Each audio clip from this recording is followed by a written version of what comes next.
Guérit TV Monde casse ses prix. Waouh! Chers candidats aux législatives, profitez de cette opportunité que le leader des Web TV vous offre pour mieux faire connaître vos ambitions et le projet de société de votre parti politique. Et tout ceci à un prix défiant toute concurrence. Pour plus d'informations, appelez le service commercial au 00229 91 19 10 10. Guérit TV Monde, le leader des Web TV.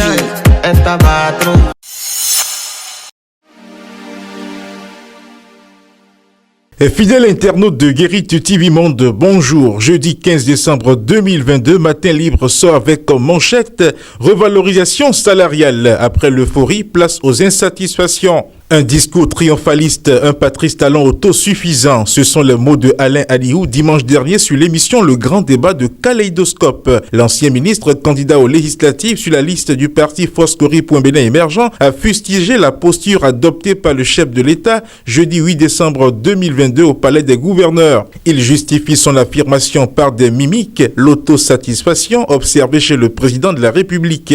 Or, selon lui, il n'y avait vraisemblablement pas de raison. Et pour cause, le timing, un mois avant une échéance électorale, ce qui laisse penser à un acte intéressé, une revalorisation à des fins électoralistes. Les mêmes expressions ont été utilisées par Paul Rompin, le secrétaire exécutif national du parti FCBE. Mieux, Alain Aliou a partagé une réflexion plus que pertinente.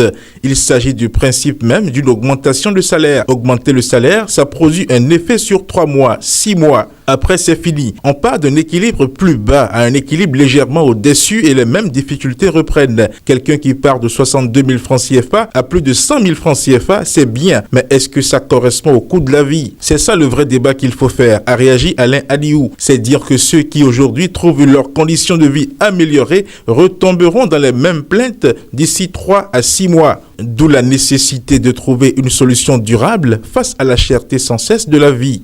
Les retraités et les employés du privé, les perdants. Info du desk sport, pratique du beach handball. Quelques détails importants. Sport collectif dérivé du handball, le beach handball est une discipline sportive qui se pratique dans du sable. Il oppose 2 équipes de 4 joueurs qui doivent lancer un ballon en plastique dans le but de leur adversaire. Mais comment se joue-t-il? Le responsable développement beach handball du Bénin, Aimé Sebio, donne quelques détails. Mosquée centrale de Sakété, l'imam Souberou Moussa investit samedi. Le nouvel imam de la mosquée centrale de Sakété sera officiellement investi samedi 17 décembre 2022 au stade municipal de la commune. L'imam Souberou Moussa va succéder finalement à l'imam Nouroudine Yaya Naïbi, décédé des suites d'une maladie depuis le 20 mars 2018. Il recevra donc officiellement dans quelques jours le turban. Faut-il le rappeler, dans les communautés musulmanes d'ici et d'ailleurs, le port du turban est une tradition et consacre la reconnaissance officielle du titre d'imam. Il faut souligner que plusieurs imams se sont succédés à la tête de la communauté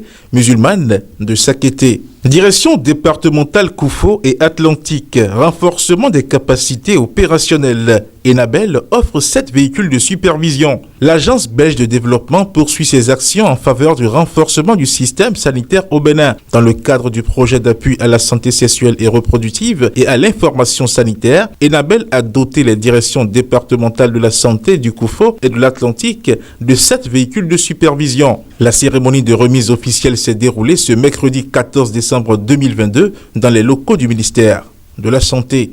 Toujours dans le même registre, santé sexuelle et reproductive des femmes et des filles. IPAS et la JJB font 120 ambassadeurs pour vulgariser le cadre juridique national. L'Association des jeunes juristes du Bénin, AJJB, et l'IPAS, Afrique francophone, achèvent leur campagne de sensibilisation des jeunes étudiants sur le cadre juridique des droits de la santé sexuelle et reproductive des femmes et des filles sur une note positive. Avec la session de Porto Novo tenue ce 13 décembre 2022, cela fait au total 120 jeunes mieux informés et engagés à vulgariser la bonne information. Autre titre à la urne de Matin Libre, Paracou, journée porte ouverte, COBJ, la BAD, souffre aux OSC du Bénin. La Banque africaine de développement a organisé une journée porte ouverte avec la société civile du Bénin. C'est un hôtel de la ville de Parakou qui a abrité cette activité le 13 décembre 2022 qui s'inscrit dans la vision de recueillir les diverses préoccupations des acteurs de la société civile et surtout pour exposer et réitérer les engagements de la BAD envers le Bénin. La cérémonie d'ouverture a enregistré la présence effective du responsable pays de la BAD, Robert Mazumbunko. Après la conférence de la Charid Value, MTN Bénin et UNICEF, ensemble pour plus d'impact. Un contrat de partenariat scelle désormais les liens entre le premier réseau de téléphonie mobile MTN Bénin et l'UNICEF. Il est intervenu après la conférence sur la Charid Value, valeur ajoutée, organisée par l'Agence de communication et de relations publiques Phoenix, PhD, le 16 septembre 2022. Fidèles internautes de Guérite TV Monde et lecteurs de Matin Libre, le contenu de votre quotidien en sa parution du jeudi 15 décembre 2022 vous êtes ainsi livré. À demain.